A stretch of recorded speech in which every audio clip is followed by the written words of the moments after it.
সে একদিন বলেছিল, আমি অসুস্থ হলে বাংলার মাটিতেই চিকিৎসা নেব। তবে কি সে এখনো অসুস্থই হয়নি, নাকি বাংলার মাটি এখন আর তার নিজের আপন মনে হয় না? আমরা মেনে নিয়েছি সে আমাদের কাছে আসবে না।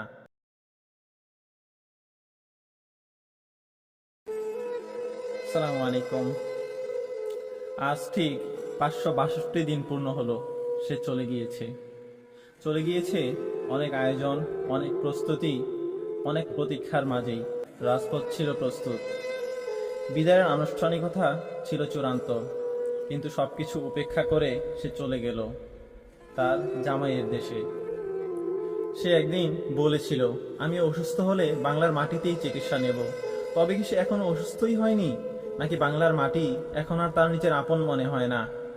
আমরা মেনে নিয়েছি সে আমাদের কাছে আসবে না, আমাদের খোঁজও নেবে না।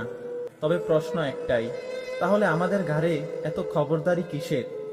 আমরা কি ভুলে গেছি সেই আমাদের রাঁধুনি বুবু? নতুন রেসিপির জন্য তাকিয়ে থাকতাম আমরা। কে আজ শেখাবে দুধের দই না জমলে করণীয় কি? কে আজ শেখাবে তেল না থাকলে করণীয় কি? কে আজ শেখাবে বেগুন না থাকলে করণীয় কি?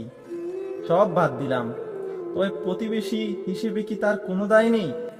বুবু বলে ডাকতো যে মানুষগুলো, তাদের ডাক, তাদের আওয়াজ, তাদের কান্না, তাদের অভিমান, সে সবগুলোই কি শুনতে পায় না? সবকিছুই কি তার কাছে বৃথা আজ? আজ আর কেউ রাজপথ আটকে বলে না, ভাই সামনে যাওয়া যাবে না। কেন ভাই, কেন সামনে যাওয়া যাবে না? কেউ আর মুখ ফুটিয়ে বলে না, শেখ পরিবারের কন্যা সফরে বের হয়েছেন, তাই আর রাজপথে যাওয়া যাবে না। কে বলবে এখন?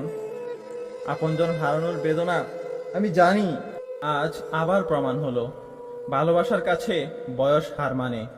ভালোবাসার টানে একজন মা তার সন্তানদের ফেলে চলে যেতে পারেন, একজন নেত্রী তার সমর্থকদের ছেড়ে চলে যেতে পারেন, একজন রাঁধুনি বুবু তার রান্না, তার রেসিপি রেখে চলে যেতে পারেন। আজ অনেক বন্ধুরা বান্ধবী হারা, আজ অনেক কর্মী মা হারা, আজ অনেক আশাবাদী মানুষ স্বপ্নহারা। তবু প্রশ্ন রয়ে যায়, প্রকৃত ভালোবাসা কি এমনই হয়? সব ছেড়ে চলে গেল সে প্রেমিকের দেশে, নাকি একে বলে সুবিধাবাদ? আমরা তাকে ফিরিয়ে আনতে পারিনি, কারণ সে ভালোবেসেছিল। তবে হয়তো এই মাটি নয়, এই মানুষ নয়, সে ভালোবেসেছিল শুধু ক্ষমতা। আর যেদিন সেটা শেষ হয়েছে সেদিনই চলে গেল।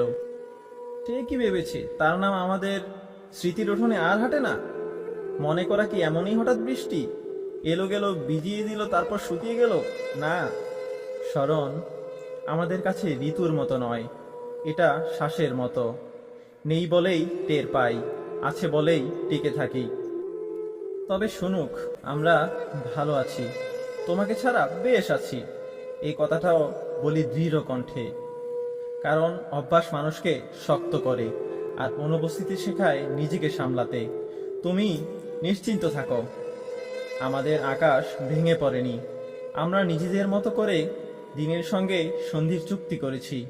শুধু একটুকু কথা, নিজের যত্ন নিও, কারণ স্মরণ না থাকলেও শুভকামনা থাকে। আর দূরত্বে যতই হোক, ভদ্র হৃদয় কখনোই অভিশাপ পাঠায় না। আসসালামু আলাইকুম।